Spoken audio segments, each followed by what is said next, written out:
Hello, buddy.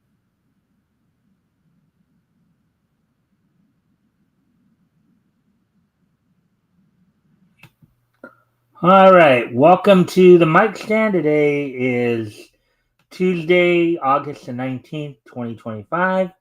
Um, Friendly reminder to all my viewers, both on YouTube and on Rumble, if you guys can help out by liking and sharing the stream, see if we can get some more friendly people to engage, that'd be appreciated. Also, if anything here grabs your attention, feel free to comment and or ask questions, and I'll try to answer the questions to the best of my ability.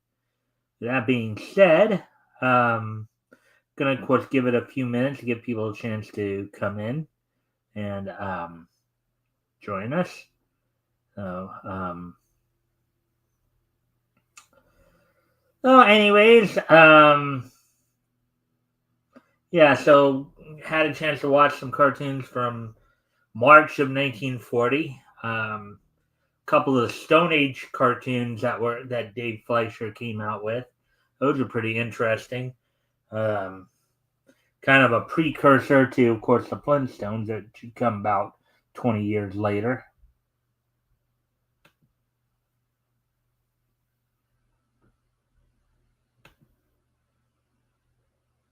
So, anyways, as I said, if feel free to comment and or ask questions if you guys have anything catches your interest here. Let's see now. So, I said I'm just waiting to see who else shows up. I did just check the Rumble site. Rumble. Somebody is. I guess I do have another viewer on there. So, welcome to the stream. Hopefully, you'll enjoy the show as we get into it. Let's see. So, I'm gonna go ahead and maybe get started a little early since I do have at least one other viewer here. Again, just if you can help out by liking and sharing the stream, see if we can get some more friendly people to engage. That'd be appreciated. So, with that, so tonight got three articles I'm going to go over. Two from Bounding into Comics, one from Bleeding Fool, including Love Hina mangaka and current Japanese Diet member Ken Akamatsu. Has got some things to say in regards to. Let me see what the. He's talking about how Japanese lawmakers getting good at video games um, could help promote culture, boost economy. So, talking about and then also the second article, Danganronpa studio Spike Chunsepp declares the Japanese market is still the most important to us. And we also have another story in regards to kind of a merger going on or working agreement going on between Disney, Marvel, and Webtoons.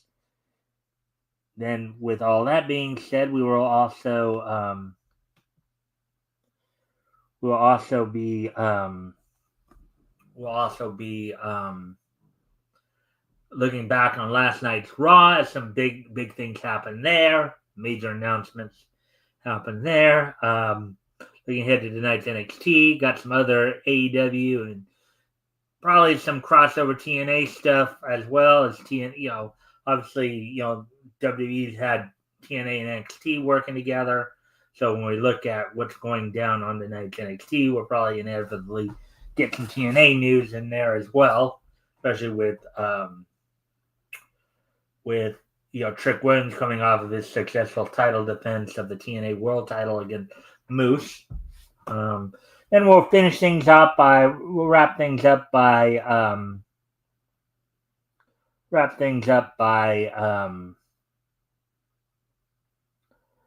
of course talking about what happened on this day in each history.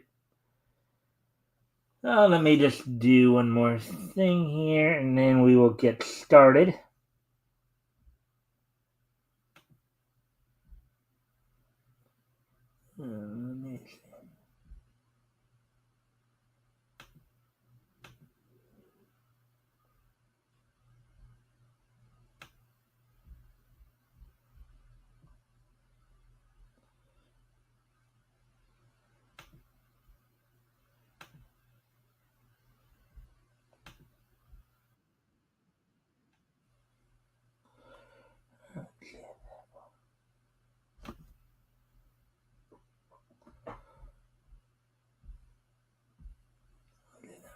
All right. So, anyways, that being said, why don't we go ahead and get started then? In terms of getting to the material at hand here.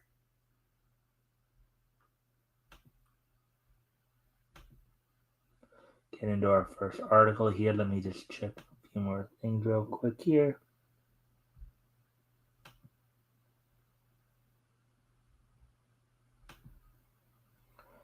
Alrighty then. So with that, let's get started then.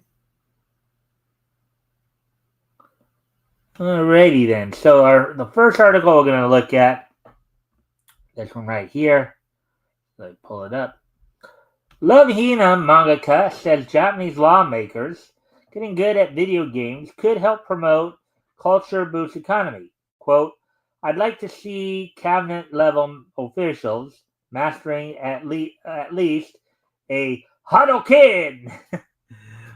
Those of you who played Street Fighter before probably know exactly where they got that term from. Article by Spencer McCulley, published today. So there's Ryu right there from the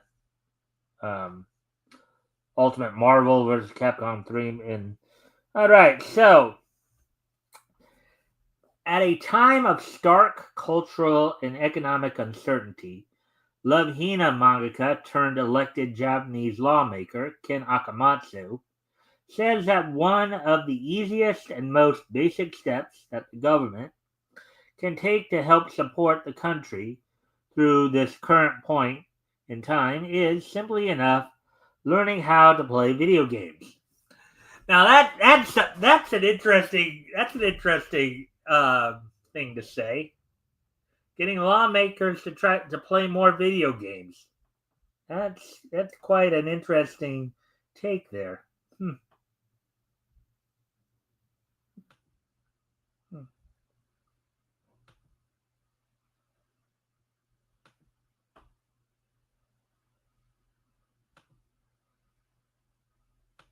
All right, let's continue on here.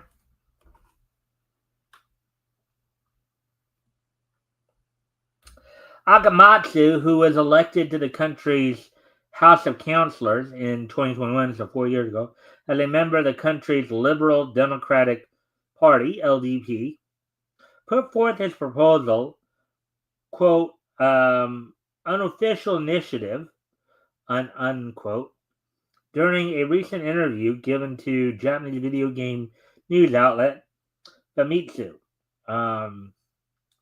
regarding the current, in parentheses, and admittedly poor, unparenthesed, state of video game preservation. Met at the top of their time discussion with the observation that he had, quote, always been involved with games both during your time as a manga artist and since becoming a lawmaker, unquote. Akamatsu offered a brief recollection of his own history with the medium, as well as the admission that, unfortunately, his familiarity with it was a rarity among his fellow Diet members.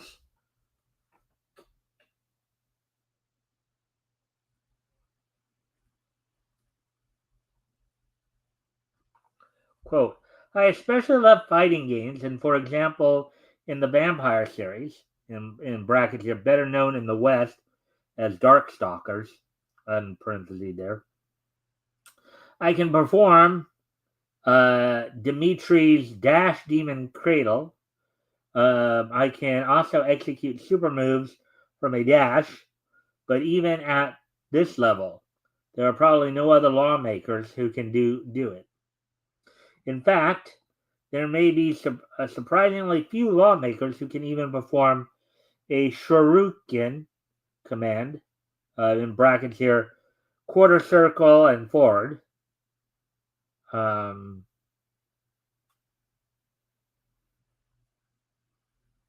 Let's see. I do think there are more lawmakers playing games these days, though. The problem with this lack of video game literacy among his peers, he then He then explained was that it meant that they could not properly promote and thus bolster one of Japan's premier economic and cultural spearheads. Because everybody, everybody here in the West in particular loves, anime. I know a lot of people who can't get enough of it. Anime, cartoons, or anime, manga, and video games. There. Hey, Bone. Thanks for popping in. You can help out by liking and sharing the stream. See if we can get some more friendly people to engage. That'd be appreciated. Also, if anything here grabs your attention, feel free to comment and or ask questions. I'll try to answer the questions to the best of my ability.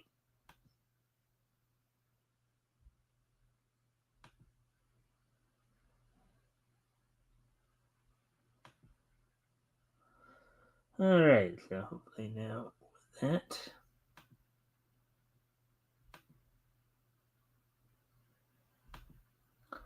All right, so, quote, Japan's content exports now amount to trillions of yen, and games are a key product with that. So I hope that cabinet level officials will practice fighting games and esports disciplines. At least to the point where they can perform a Hadoken and then promote Japanese games. They could even compete against foreign dignitaries. It would be a great way to showcase Japanese games on a global. Now, can you imagine this? Imagine this for not that I'm trying to necessarily get into politics too much here or anything like that. But can you imagine this for a moment? Let's say say you get somebody like Ken Akamatsu going up against maybe at least Stefanik, in a their game, or Paul Gosar, um, you know, um, even AOC, okay, AOC would probably be, of course, I don't know if anybody would want to play with AOC, but hey, what have you, can you imagine that though? Maybe Trump and Abe sitting there playing a game of like Mario, Super Mario Brothers or something like that, or Dark Star, what have you, right? That would be something. Again, not that I'm trying to get in too deep into politics here. Just just to Akamatsu's point here. Can you imagine that? Yeah, just imagine Donald Trump and Prime Minister Abe sitting there, you know, you know, getting on maybe getting on a Nintendo or something like that, or what have you, playing some Mario Brothers, right? Hmm.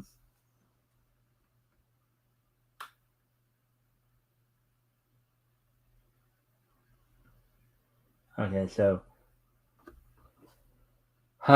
quote, Japan's content exports now amount to trillions of yen, and games are a key product within that. So I hope that cabinet level officials will. Okay, so we did actually read all that. It's quote, it's difficult to promote something you know nothing about, so I think members of parliament should at least be able to play games to some extent from now on. Unquote. I wonder how many of his fellow Diet members have actually taken that advice to heart. That'd be very interesting. Amidst a later discussion on how quote sense of enthusiasm to preserve games unquote is stronger in other countries, particularly the U.S. and France, than it is in Japan, Akamatsu would note that another roadblock to his fellow lawmakers' video game education was his home country's dismissive attitude towards the entire medium. attitude which he says is thankfully in the process shifting thanks to the passage of time. I guess what I'm getting at is the possibility when he's talking about the dismissiveness, as is the case here in the states as well. When you're talking about some of those things like anime, manga, video games, cartoons, comics, where people have this notion that they're just for kids and that adults can't get any enjoyment out of them as well. That might be what he's talking about, but that's just my guess. Feel free to comment on that point if you guys have anything you want to add to that.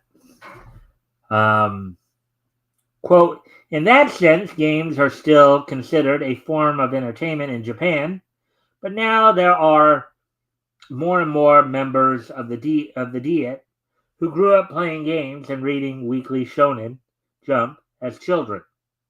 At the same time, the number of lawmakers who say, quote, in smaller quotes, games are meaningless, unquote, on smaller quote, has decreased significantly. So I am hopeful that Japan's approach to games will change in the future, unquote.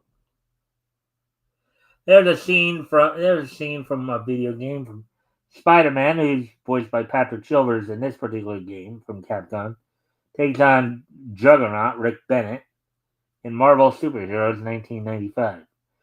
Alrighty then, so there's that article. Hopefully you guys found that informative and somewhat entertaining.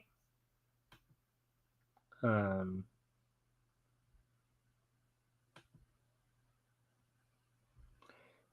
we will now get ready to move on to the next article here.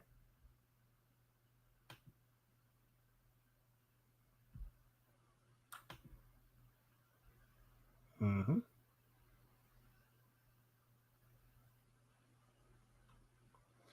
Alrighty then, let me see.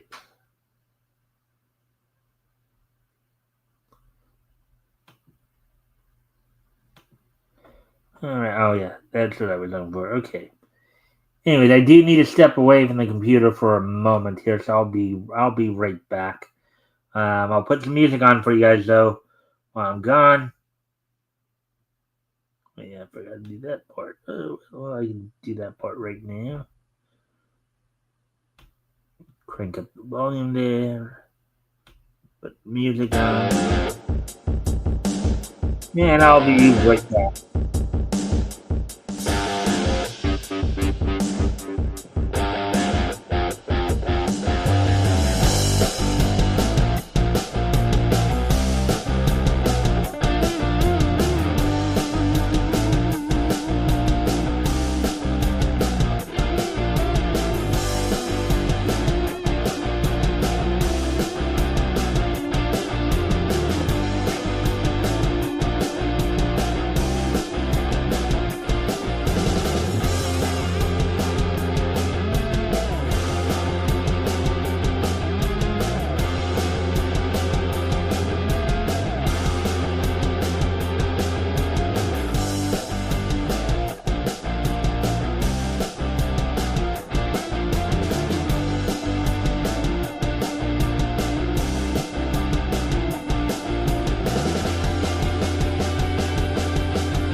All right, I'm back. So we'll get ready to move on to the next article then. Let me just put that up there.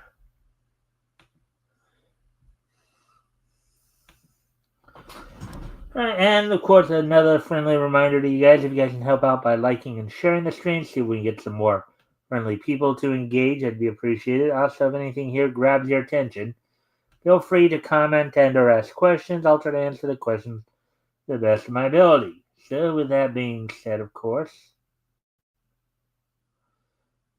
we now have this next article up, and we'll get right into that. All right, so in smaller quotes, Danganronpa Studio, Spike Chunsoft declares, quote, "The Japanese market is still the most important to us," unquote. Article by Spencer McCooley published today. So let's take a look at this. So, as many of their Japanese entertainment peers have responded to the country's shrinking pool of available customers, and we read up on this the other day, how the declining birth rate is causing some problems in Japan. You don't have as many young people to partake in some of this culture that they have. Available customers by turning their development attentions overseas. Spike Chunsoft English branch CEO Yasuhiro Izuka promises that the famed Danganronpa and AI the Somnian Files studio is keeping local markets at the center of their creative plans.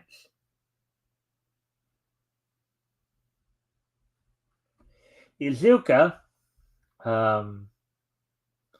who also serves as executive officer of Spike Chunsoft's main Japanese operation, spoke to the studio's Japan-centric focus during a recent interview given to the aptly named Automaton West arm of the eponymous video game news outlet. Following a larger discussion regarding the Dragon Ball Sparking Zero Studios' prioritization of quality games and intra-industry relationships over profit, the CEO offered the conclusive note that, quote, "While we are actively working on our overseas expansion, the Japanese market is still the most important to us. Japanese games can only be made in Japan," unquote. Which is true. I mean, it's one of those things where you have the culture, you have the influence, you have the locale, you have all that.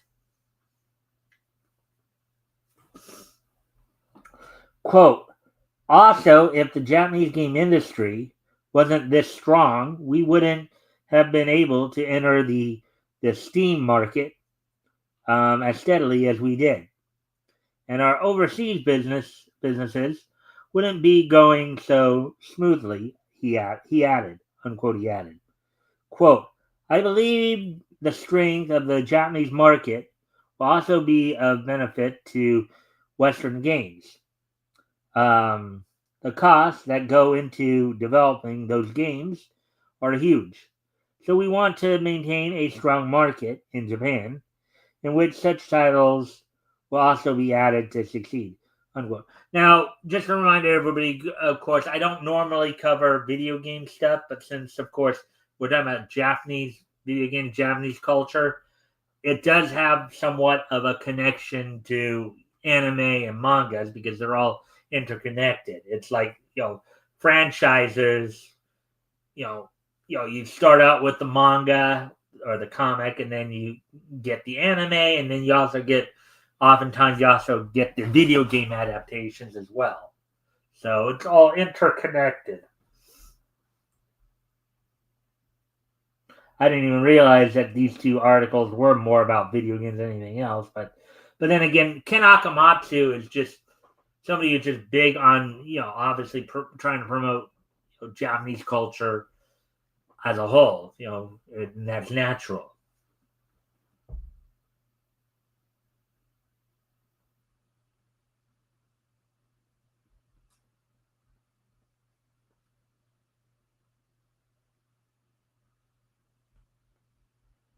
So, as noted above, Izuka's reassurance comes amidst an ongoing wave of Japanese entertainment companies upping their efforts to invest in and growing their international, particularly Western audiences. Now, of course, the problem with this, unfortunately, and we've talked about this before too, is that, especially with the current state of things as they are, right? You do have a lot of these very loud minorities, trying to make them change what makes their appeal, right? We talked a lot about that, where you have these as I call them, twidiots, you know, um, who sit there and say, you got people like Collective Shout, trying to basically force the Japanese people to censor their own content because they don't, it doesn't fit in with their ideological uh hey Netsuri. I believe Japanese games are Japanese and Western games are Western. Just because it is anime doesn't mean it's Japanese. At the end of the day, anime is an art style that originated in Japan, which is true. I mean, well, again, and my point being that Natsumi is that in Japan, as anime, again, a lot of it starts out with the manga, right? Manga or the Japanese comics, basically. They get adapted into both the video games and anime. You know, Super Mario. Now Super Mario Brothers, one of those that started out as a video game itself, mind you, and then got an anime adaptation. But a lot of them start out with manga and then get adapted into other. They're all in. My point being that they're all interconnected. Manga, then anime, then game. Yeah. My point, my ultimate point being there, Natsumi, is that they're all interconnected with each other. Okay, they're all interconnected with each other. That's the point I'm trying to get at there. That my point is normally I don't cover my statement was I normally don't cover video game as a whole. I know that metal probably does more than I do, but in this case, because we're talking about Japanese video games in particular here, they're interconnected to anime, and that's why I basically did these two stories. I see the name Ken Akamatsu like I did for the first article, and I knew I was going to cover that article because he's a big proponent of promoting Japanese culture. And being that he's a member of the Japanese Parliament, known as the Diet, also adds to that intrigue. Anyways, as noted above, Izuka's reassurance comes amidst. Okay, yeah, we already read that part. And far from just smaller fan favorite production houses, those who have taken such steps in recent years are quite prominent, ranging from manga publisher Kadokawa to Kamen Rider and Super Sentai studio Toei, to even PlayStation parent company Sony.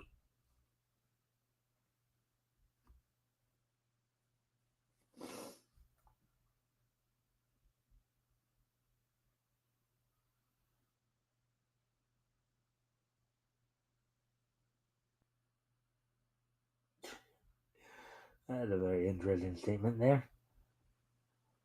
While said efforts have in part been motivated by the ever global nature of the video game industry, They have perhaps more notably been influenced by Japan's ongoing population crisis, as the country's shrinking number of inhabitants has had a likewise effect on its potential markets.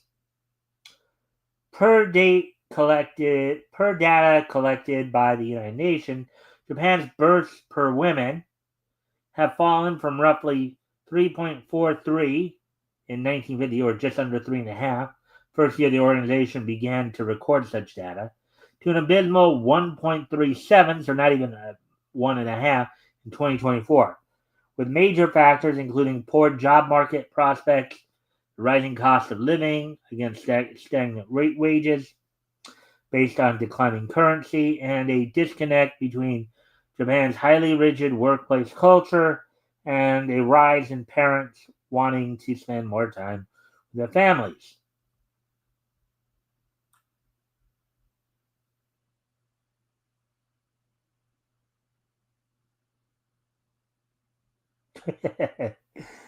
uh, Explaining the on the ground situation during an April interview with Deadline, Toei president and CEO Fumio Yoshimura told his host of his own company's Western Shift. Quote, in the past, Japan had a large population and therefore market for entertainment content. So we didn't see the necessity of going overseas. But now our population is declining, a trend that is not likely to be reversed. So now is the time for us to create new strategies. Unquote. Quote, Asia accounts for more than half of the world's population. Local contents are growing in nearly every Asian market, and the region is closer to us culturally. So it's an obvious place to start. Quote, but North America is also a huge market, so of course we would want to roll out there as well. And let me just see some things here. Just find the cursor.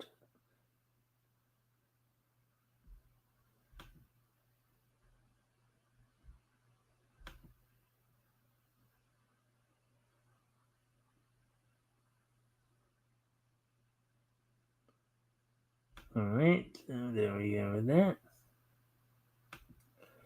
Continue on here. Let's see.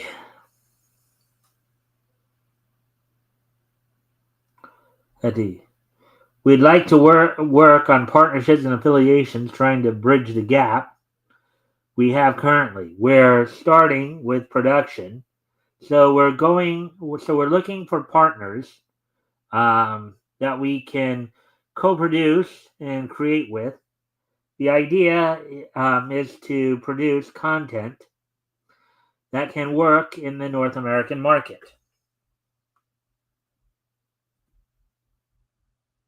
All right, so there we go with that one. Let me just see what the 34 minutes. I think we got enough time to do that third article that I said.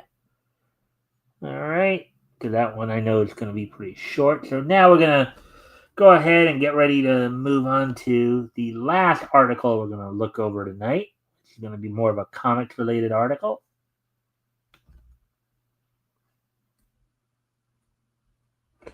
This one was put out today, of course. This one, from what I understand, will be a quickie. All right. So, and again, a friendly reminder to everybody, if you haven't already, if you guys can help out by liking and sharing the stream, see if we can get some more friendly people to engage. That'd be appreciated. Also, if anything here grabs your attention, feel free to comment and or ask questions. I'll try to answer the questions to the best of my ability. So, Disney and Webtoon announced multi-year partnership for mobile Marvel Comics release. Article by Avi Green published today. So, let's get into this. All right, so The Korea Herald announced Disney's made a deal with Webtoon to host their products on their animation platforms. Marvel Comics included, and this I guess from the article, Webtoon Entertainment, the U.S.-based parent company of Naver Webtoon, struck a multi-year partnership with Walt Disney Company to bring around 100 titles from Marvel, quote, Star Wars, unquote, and other Disney properties to its vertical scrolling platform, the companies announced Wednesday. The partnership will release adaptations of existing comics for smartphone viewing, as well as original content developed for the mobile format. The content will appear in a dedicated section of Webtoon's English language app, Webtoon said. Quote, Amazing Spider-Man, unquote, debuts this month, followed by Avengers, quote unquote, Star Wars, quote unquote, and other titles. Users can read initial titles for free before purchasing additional chapters with in-app coins. The deal helps fill a major content gap for the Naver Corp-backed company as it expands beyond Asian markets. The platform boasts 155 million active users globally, but has lacked superhero titles, which Disney's Marvel catalog will now deliver in earnest. The platform's demographics skew younger and more female than traditional comics readers, and its popular titles lean toward fantasy, romance, and slice-of-life genres.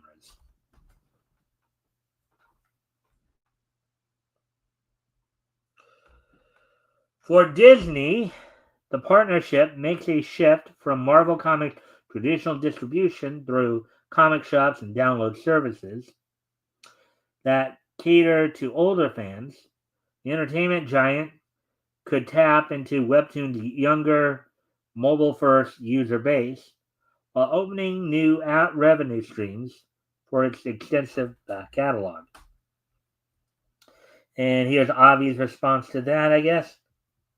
Isn't that interesting? They admit Marvel's attracting far more older folks than younger at this point, if at all. But don't be surprised if the comics they want to host on Webtoons are much newer productions and far less of the older classics, something this article doesn't clearly dwell upon. I don't think many women or younger readers in Asia or elsewhere are going to care about the newer, more PC stuff Marvel's been putting out far too long. Yeah, well, that's kind of what we've been seeing, hasn't it? So this is good. This is good venture Webtoon is taking. So is this a good venture Webtoon is taking? Hardly. I just don't see the use of doing partnerships with a company that's turned PC and is now struggling to remain relevant, which it no longer is. Readers of Webtoon's sites would be advised not to waste money on Marvel or even Star Wars comics that'll be made available on Webtoon. It's just not worth it. All right, so there we go with that one. I knew that one was going to be pretty quick, so I am going to need to step away from the computer one more time here, though. As soon as I get everything in check here.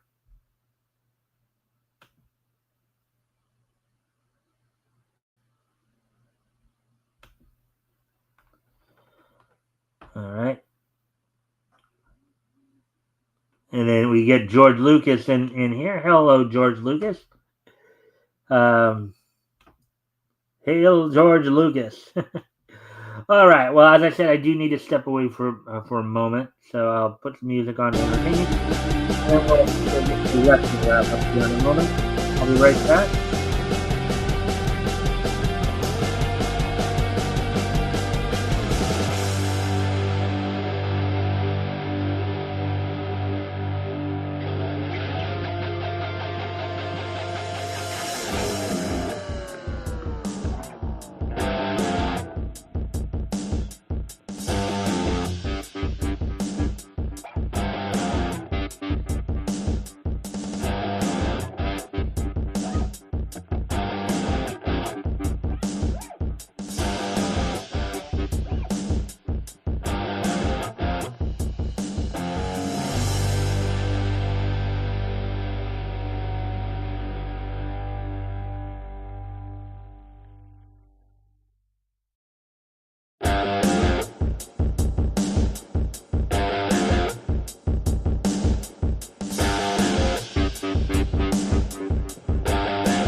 And I'm back. So now we're gonna go ahead and get ready to move on to the wrestling wrap up here. And we do have some. We're gonna go back to last night's, of course, Monday Night Raw. Look ahead to tonight's NXT as well. Get you caught up on some other news items that are coming out.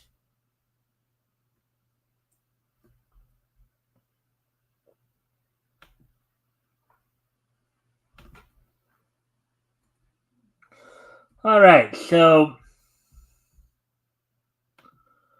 so a couple, so basically there was a major announcement that was announced on last night's Raw. We'll talk about that before we get into the matches, of course. As after speculation of it over the last few weeks here, it was actually confirmed last night that Naomi is pregnant. She confirmed this on last night's show with a segment of Stephanie's Places that was taped exclusively for Raw, as Naomi and her husband Jey Uso had been on Stephanie's Places this past week, and they finally did confirm that Naomi is pregnant. Now, because of this, this is why her world title match with Io Sky last week was called off, or a couple weeks ago was called off. But also means that her upcoming title defense against Stephanie McCure is also canceled. Of course, in the process of making that announcement that she was pregnant, she was also had to relinquish the belt, much as Becky Lynch did back in 2021 or 2020, I believe, 2020 or 2021, somewhere around there. So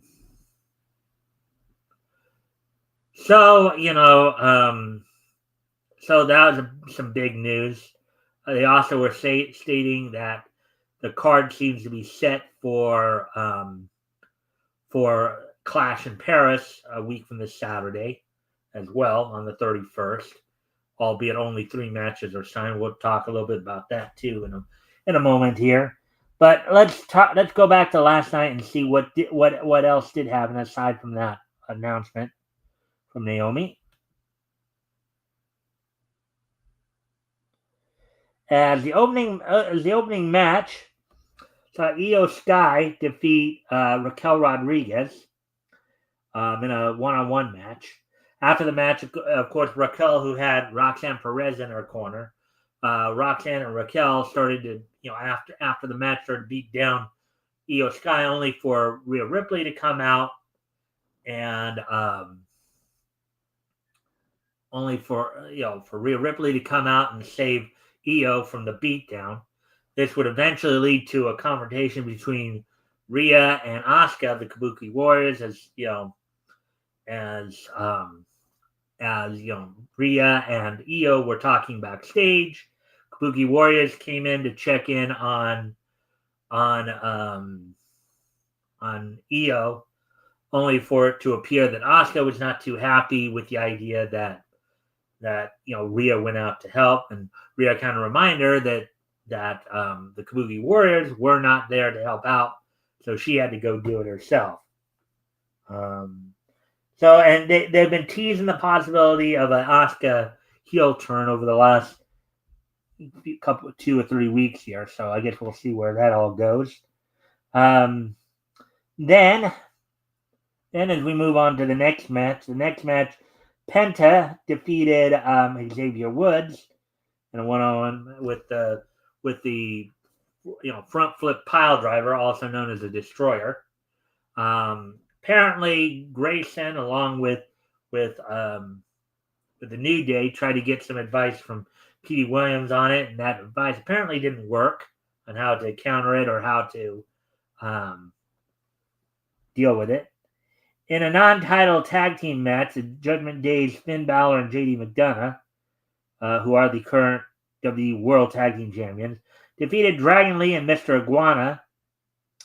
Of course, they had Dominique Mysterio, the current Intercontinental Champion, in their corner, who did interfere in the match quite a bit, only for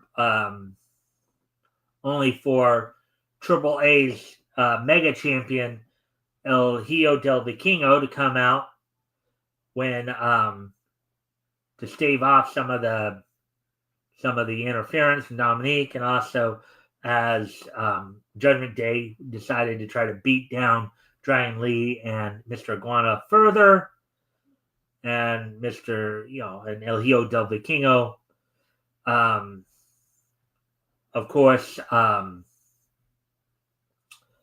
Dominique is still sore that AJ Styles cost him the Mega Championship, cost him the chance of being a double champion. So stay tuned for that storyline. Then Becky Lynch successfully defended the WWE Women's Intercontinental title over Natalya. Of course, Maxine Dupree and Akira Tozawa were also in her corner. Maxine Dupree had to come in and pull Becky Lynch off her, only for Becky Lynch to attack her. And then this led to Nikki Bella coming out and igniting that feud a little bit more between Nikki Bella and Becky Lynch. The main event was an Extreme Rules match between Jey Uso and Braun Breaker, in which Jey Uso won the match. And you had interference from both the Vision and the Vision all interfere. Bronson Reed, Seth Rollins. Of course, you also had LA Knight, CM Punk, and Roman Reigns all come out to help Jay out as well. Of course, feeding more fuel to the upcoming to Seth Rollins' upcoming world title defense at Clash in Paris, the Fatal 4-Way, as he'll be defending the WWE World title, the Fatal 4-Way, against LA Knight, CM Punk, and Jey Uso. So now with all that being said, now let's go ahead and take a look ahead to tonight's. And by the way, the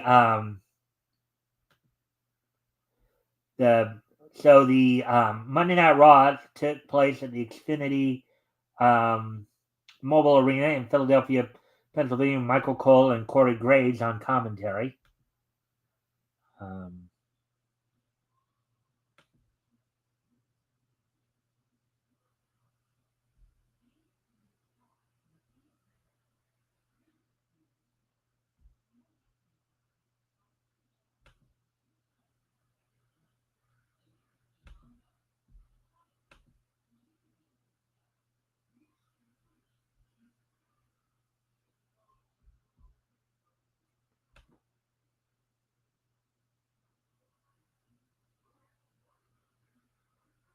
All right.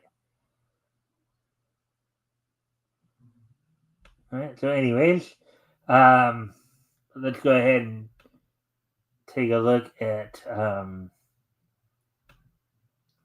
see what we can find on tonight's NXT, which I know will be on the CW.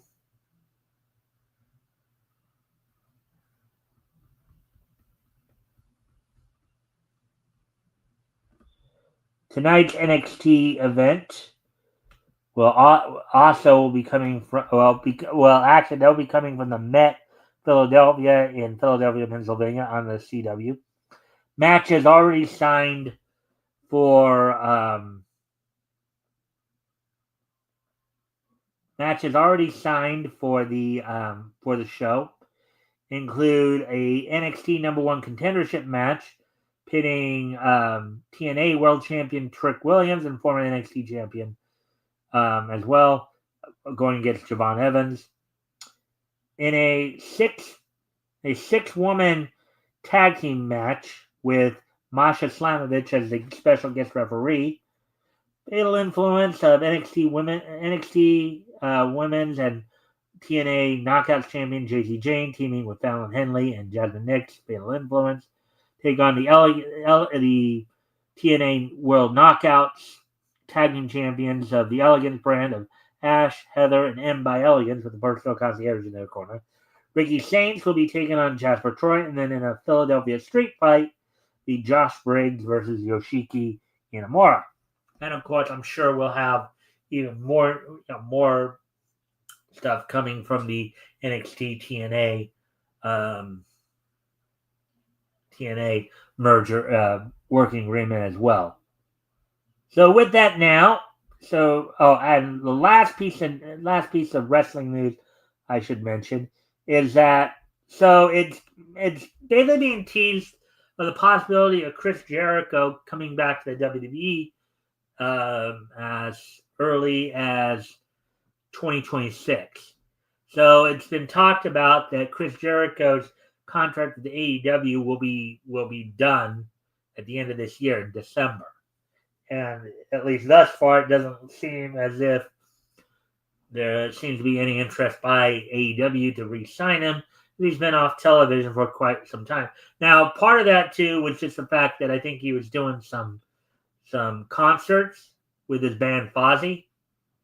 But, it's been a while since, he's been on AEW television. Doesn't look like he's going to be back, and his contract being up at the end of the year, unless they re-sign him, it's quite possible that Jericho might be, this fueling speculation that he might return to the WWE, possibly as early as Royal Rumble 2026. So keep an eye on that. So now we're going to start wrapping things up, as of course today is Tuesday. August the 19th, 2025. So let's take a look back at this day in Meech history.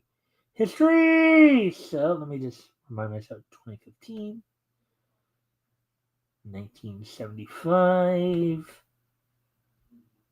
2005, and 1995. All right. So first off, we're going to go back 50 years ago. 50 years ago today, as on this date, 50 years ago today, former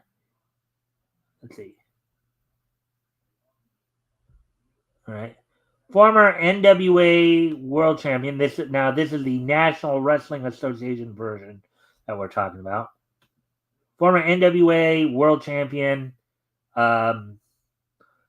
multiple regional world champion, Jim Londos, born Christopher Theophilou or Christopher Theophilus, passed away at the age of 78.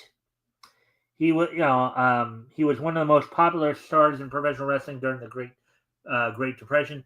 He wrestled in a time before the establishment of the National Wrestling Alliance. He was a multiple-time world champion, of course, a Hall of Famer. He was a former National Wrestling Association World Heavyweight Champion. Also held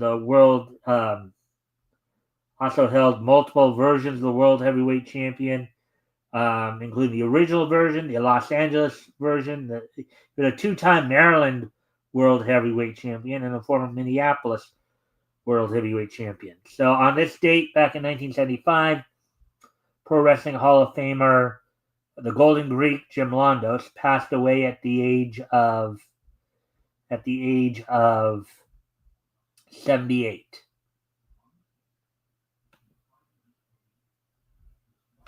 And there he is right there.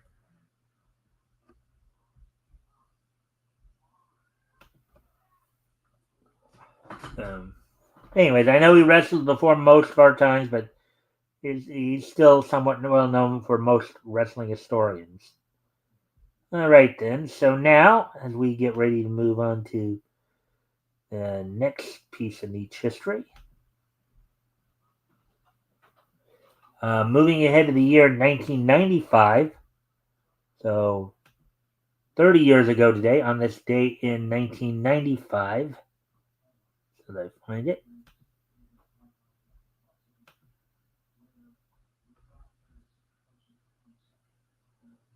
So Madhouse's anime adaptation of The Diary of Anne Frank premiered in Japanese theaters on this date back in 1995. So 30 years ago today, Madhouse is so The Diary of Anne Frank is a 1995 Japanese animated historical film based on Anne Frank's 1942 to 1944 The Diary of a Young Girl. It is a feature film by Madhouse and was directed by Akinori Nagaoka, and released on this date back in 1995. So on this date, 30 years ago today, Madhouse's anime adaptation of The Diary of Anne Frank premiered in Japanese theaters. With that,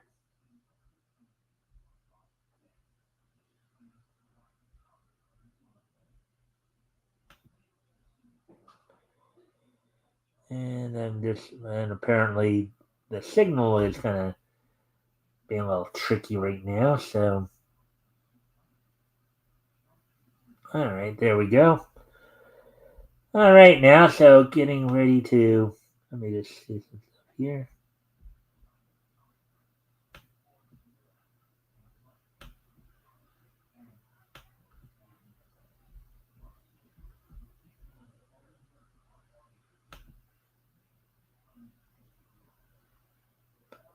All right, so anyways, back to all this. So now, we shall prepare to move on to the next piece of niche history, moving on to the year 2005, 20 years ago today.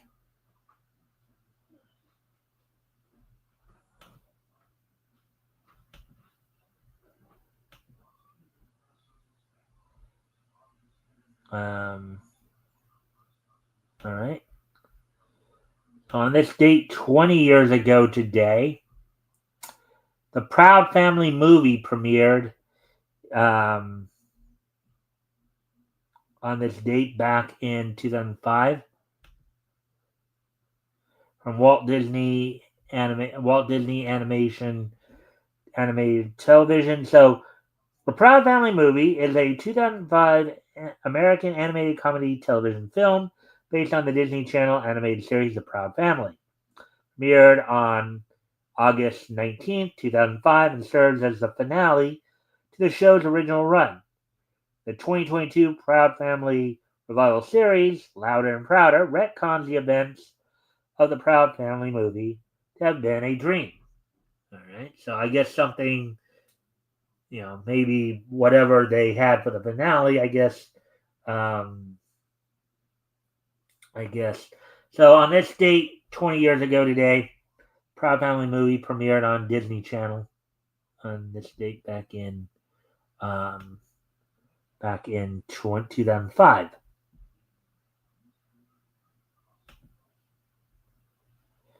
Now, finally, we move ahead to the year 2015. Ahead to the year 2015. As I find that. On this date in the year 2015,